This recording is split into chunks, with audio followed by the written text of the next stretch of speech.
Okay, so hello Jester. It's great to see you again. So how are you? Okay lang po. Okay, so good to hear that. Before we start, let's have a short prayer. So kindly lead the prayer. Ako po nang salamat po sa araw na mapagklase po ulit kami at din po sana po na maging maayos lang po ulit ang klase po namin at tapos rin po ang pasok. Hindi po sana po na magtutunan po ang araw po na ito at hindi po sana po na gabay niyo po kami at tulong po hindi po dadalangin inyo in Jesus Christ. Amen. Amen. So can you hear me? So are we clear? So naririnig mo ba ako ng maayos? Opo.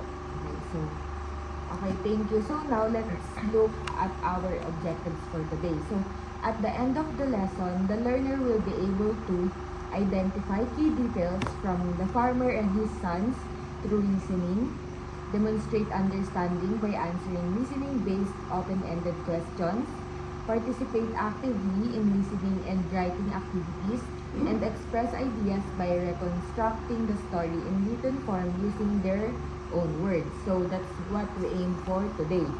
So now let's have a quick review about our last meeting. So do you still remember our previous lesson? Opo. So what did we do?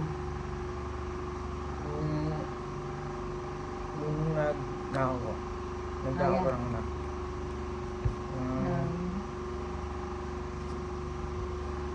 First,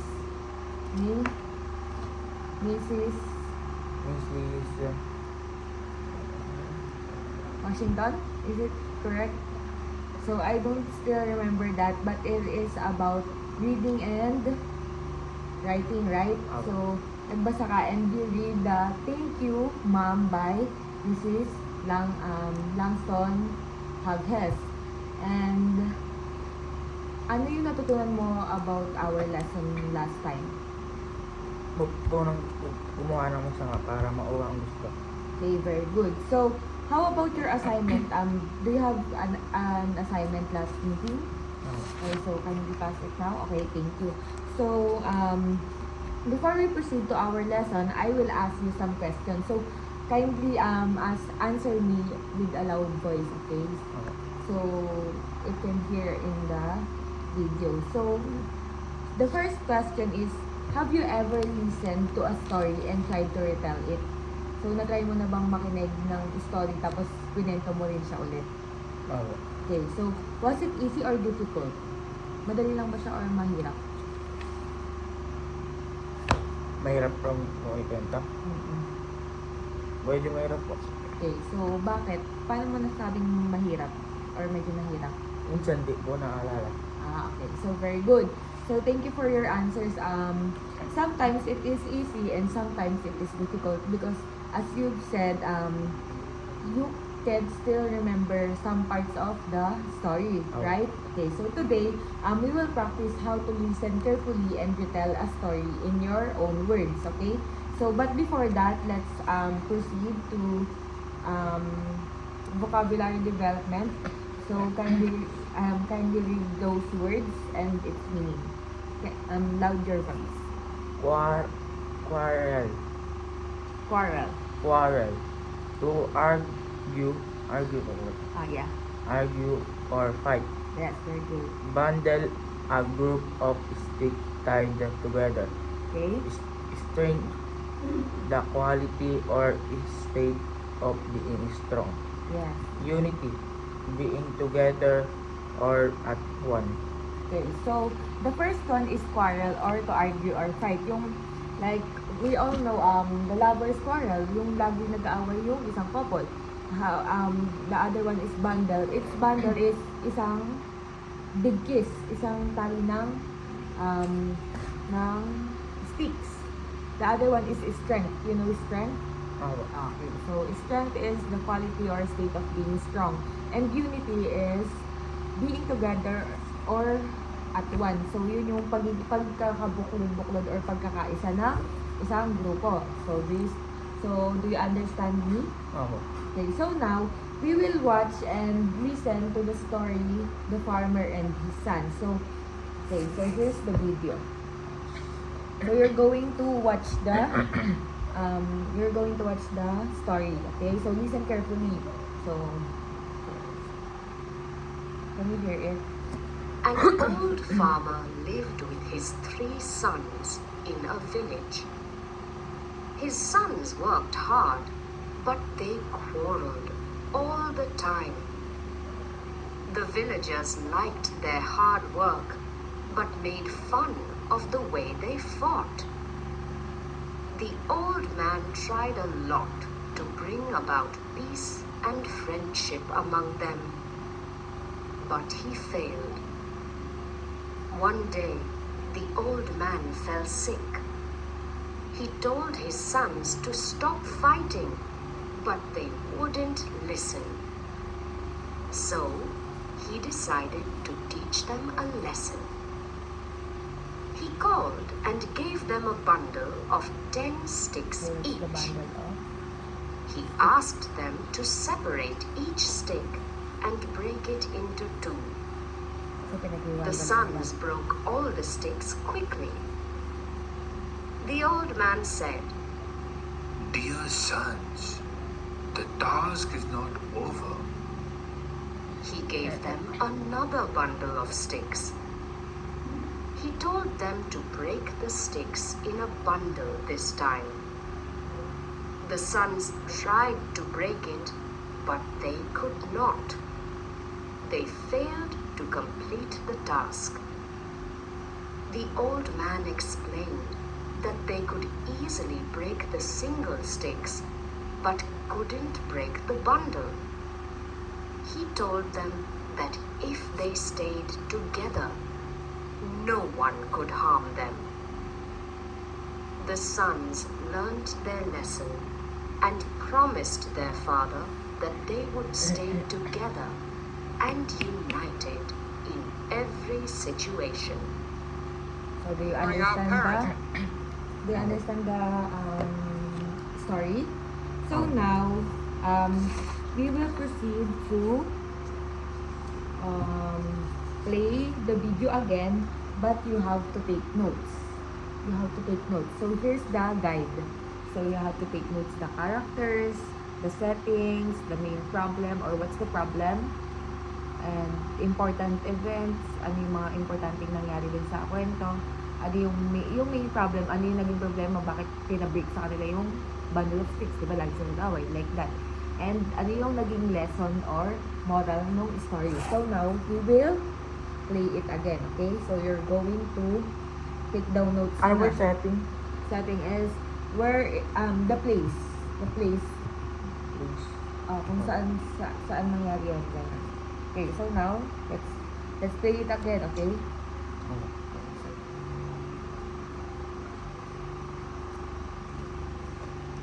An old farmer lived with his 3 sons in a village.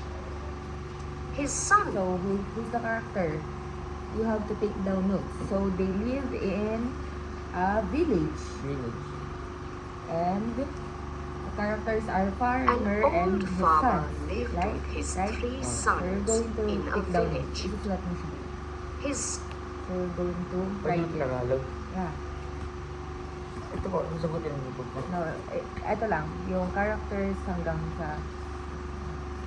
sons worked hard, but they quarreled all the time. The villagers liked their hard work, but made fun of the way they fought.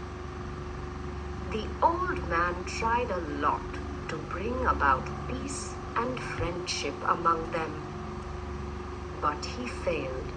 Okay, so... Are you done? Sagutan pa ang gagawin. Yeah, sasagutan mo lahat yan. So, you're going to listen carefully para sagutan mo yan, okay? One day, the old man fell sick. He told his sons to stop fighting, but they wouldn't listen. So, he decided to teach them a lesson. He called and gave them a bundle of 10 sticks each. He asked them to separate each stick and break it into 2. The sons broke all the sticks quickly. The old man said, Dear sons, the task is not over. He gave them another bundle of sticks. He told them to break the sticks in a bundle this time. The sons tried to break it, but they could not. They failed to complete the task.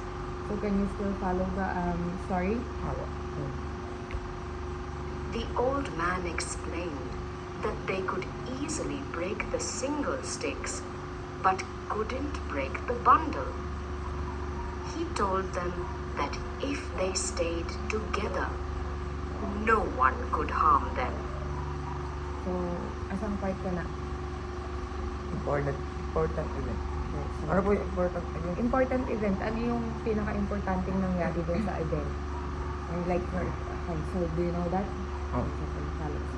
The sons learned their lesson and promised their father that they would stay together and united in every situation. During our Okay, so now, okay now? Are we done? Yeah. Okay, so just answer it, okay?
Are you done?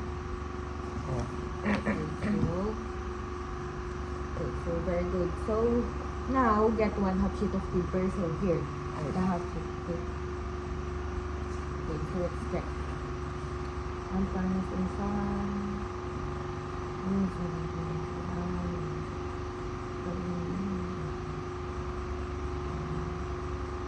Okay, so now get 1/2 sheet of paper.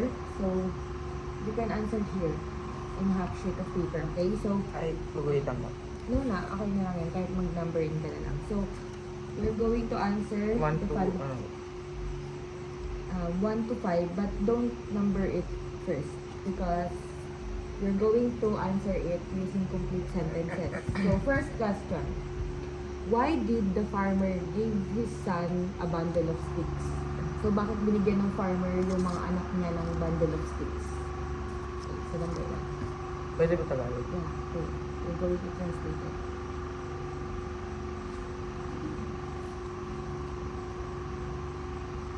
But if you can answer in English, you have to answer it in English, okay?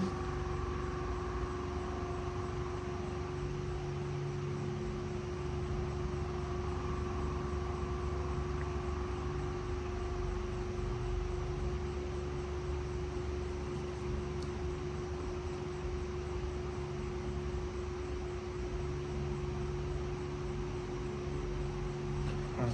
Okay, so number 2. What happened when they tried to break the bundle? Ano nangyari nung tinatry nilang i-break yung buong isang bundle?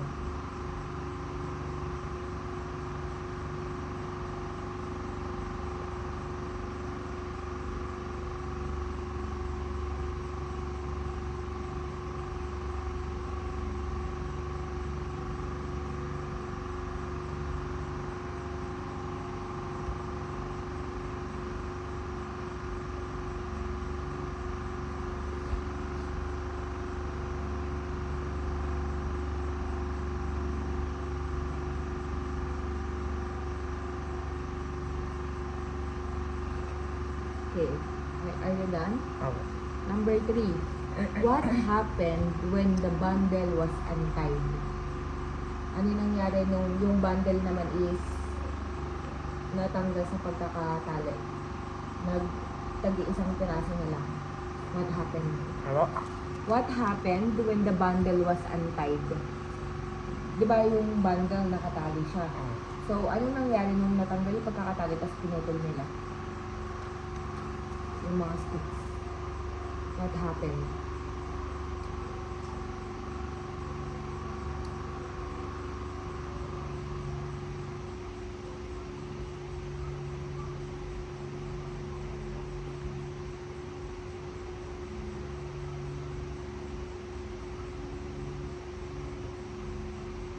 Ano ba? Are you done? Opo. Okay, number 4. What lessons did the farmer want to teach? Ano yung gusto mong ituro ng farmer sa sons niya? Ano matutunan niya?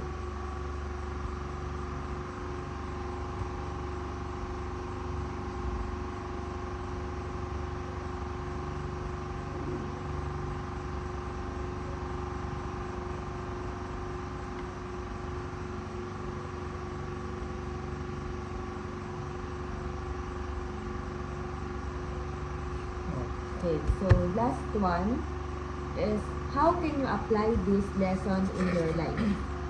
So paano mo naman maia-apply yung lesson na yon sa sarili mong buhay?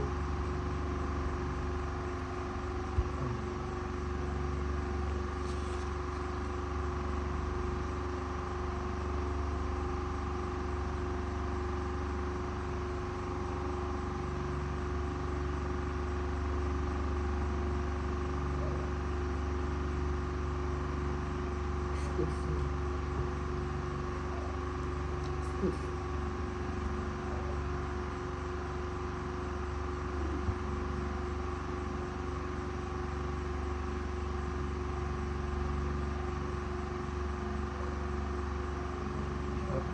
Okay, so are you done? Opo. Okay, so pass your paper now.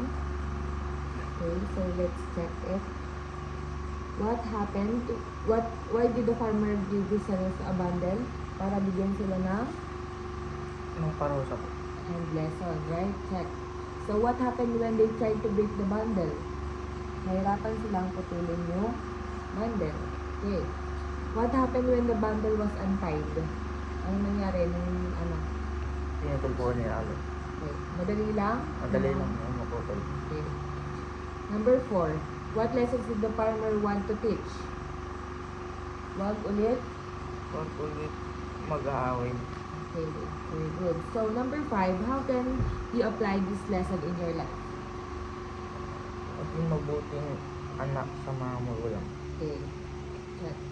So, 5 out of 5. So, now, let's check what you have learned from our activities. So, we will have 3 questions here for generalization. So, the first question is, what is the lesson of the story? Ano yung lesson ng story na pinanood mo? Ano po? Huwag po mag-aaway pag binabawa na. Okay. And dapat laging magkakakampi, Apo. right? So, next. How does listening carefully help you understand the message?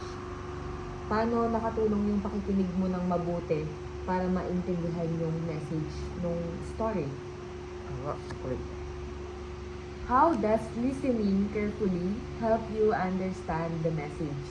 So, paano nakatulong yung pakikinig mo ng mabuti para maintindihan yung story? Paano siya nakatulong? Yung pakainig pa. Para po makasagot. Para makasagot and para maintindihan yung Story po. story. Yes, okay. Very good. So, how can taking notes help you understand and remember the story? So, etong pinagawa ko sa inyo na pag-take down notes using this one. So, paano nakatulong yun para maintindihan and maalala mo yung story? Paano siya nakatulong yung pag susulat mo nito? Yung ano, steam guide. What? Sa listening guide. Yeah. So, paano nakatulong yung mga sinulat mo na yan? Para maalala mo yung story. Diba? It helps you to remember the story by taking down notes. Oh.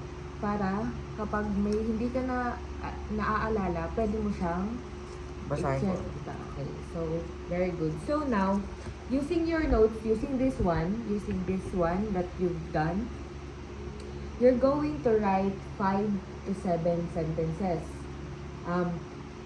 You're going to retell the story, The Farmer and His Sons.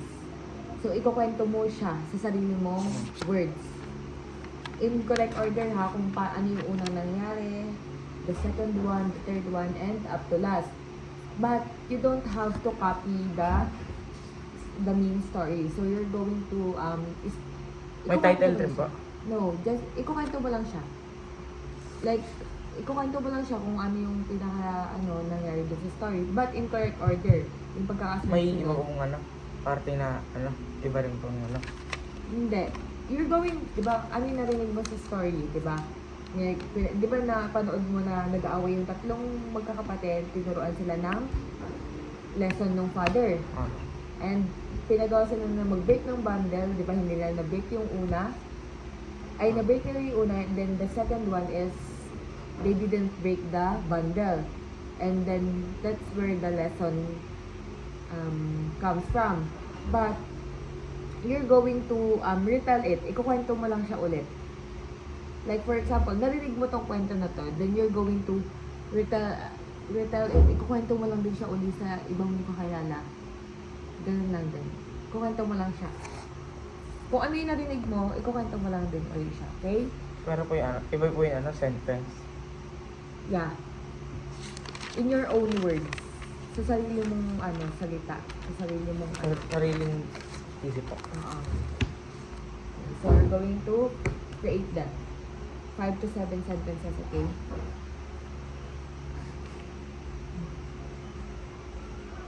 So, what happened in the story? In correct order, okay? Yung pagkakasunod-sunod ng story. Dapat magkakasunod pa din.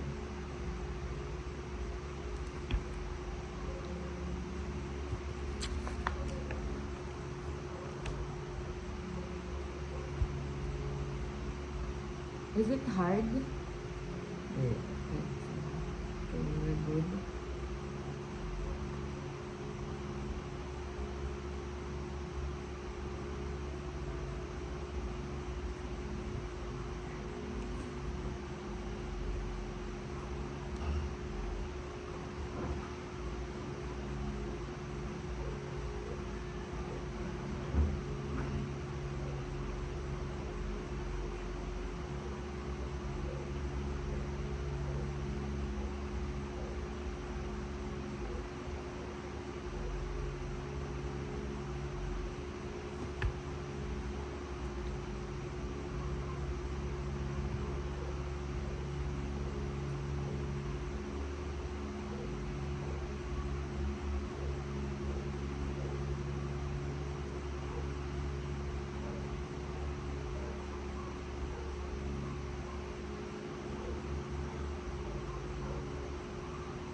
Are you done? Yun.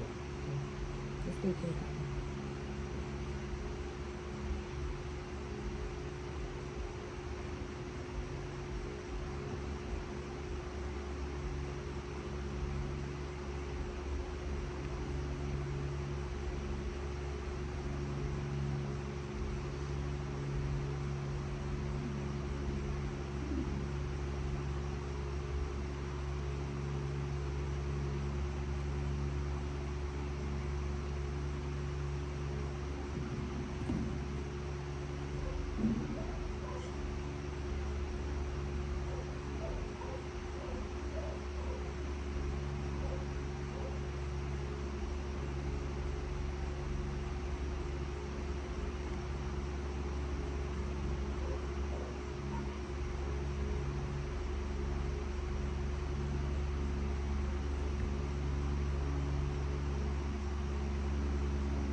Okay, are you done?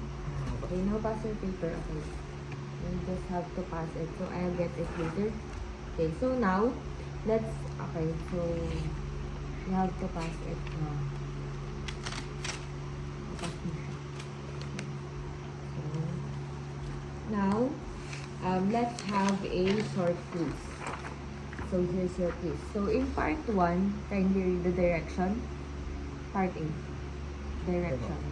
Okay. With each question carefully, choose the correct answer. Okay, so you're going to read each questions and answer, choose the correct answer, okay? So, here, you're just going to circle the first letter Okay. of the answer, okay? So, Hindi mo sulat ba? no, because I forgot to, okay, let's just correct it. It's A, B, C, D. I'm sorry. Sa printer ata siguro po.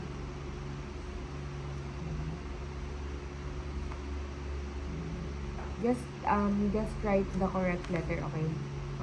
Sulat ko lang po dito. Yeah, sa space that's provided. Okay, so we may start now. And wait, can you kindly read the direction in part B? Read the sentences carefully, arrange the event in the correct order from 1 to 5 by writing the number in the blank. So the number 1 will be the first event. Set 2, 3, 4, 5. And yung number 5 is the last that happened in the story, okay? Okay, so you may start na.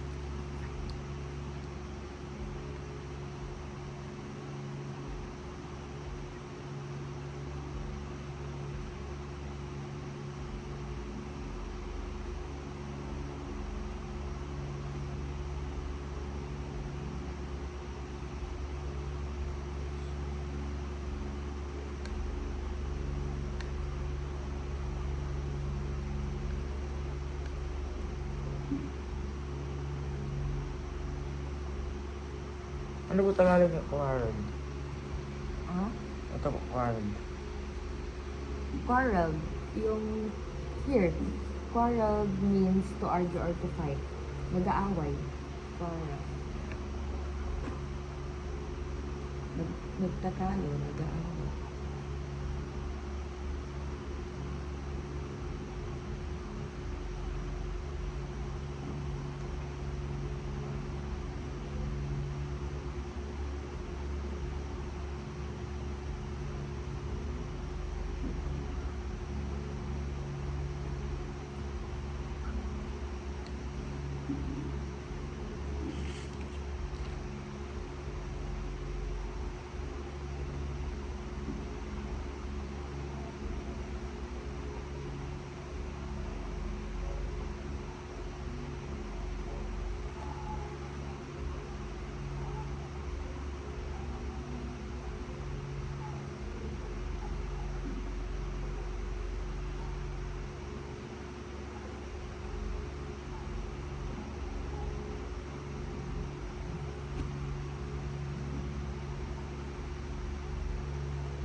Ano po? Okay, so we're going to check it. So, for number 1, who are the characters in the story? Your answer is number B. Is B. So, check. Number 2. What's your answer in number 2? C. They always quarrel. Okay, C. Number 3. What's your answer in number 3? What did the farmers give in his sons? Sticks in a bundle. Okay. Number 4. What happened when they tried to break the bundle? Did not break. Okay, correct. Number 5. What is the lesson of the story? Unity and strength. Okay, very good. So 5. The next is, what is the first here? The father calls his sons and asks them to break a bundle of sticks. Correct. Number 2. The father unites the bundle Unties the bundle ay, and unties. gives it and stick of the sons. to the sons. Okay. Number 3. Where's the number 3? The son tried to break the bundle but cannot. Is it number 3? Are you sure? Hindi ba siya yung the sons easily break the sticks one by one? Di ba they break the untied first before they break the bundle? Oh, So, this is number 3. oh. And this is number 4. So, this is 3 and this is number 4. So, number 5 is The father teaches the lesson about unity and staying together. okay, very good. So, you got 8 out of 10. But it's not bad because it's almost perfect. So, very good. So, now, let's going to wrap it up. So, what have we learned in our activity for today? Ano yung natutunan mo ngayon sa activity natin? Mag-away. Pag And mag-aaway magkakapatid. okay, very good. So, yung pakikinig po ba or does your listening helps you to understand the story Apo. that you listen here? Apo. Okay, so how about writing? So, does it help you to express your feelings and ideas about the story that you've read or that you've listened? So, natulungan ka ba ng pagsusulat para mas ma-express mo yung feelings and ideas mo? Apo. Okay, so very good. So, do you have any questions or clarifications Wala. about our lesson? Wala. Okay. So, congrats because it is our last session and if none, thank you for participating and class dismissed. Okay, thank you.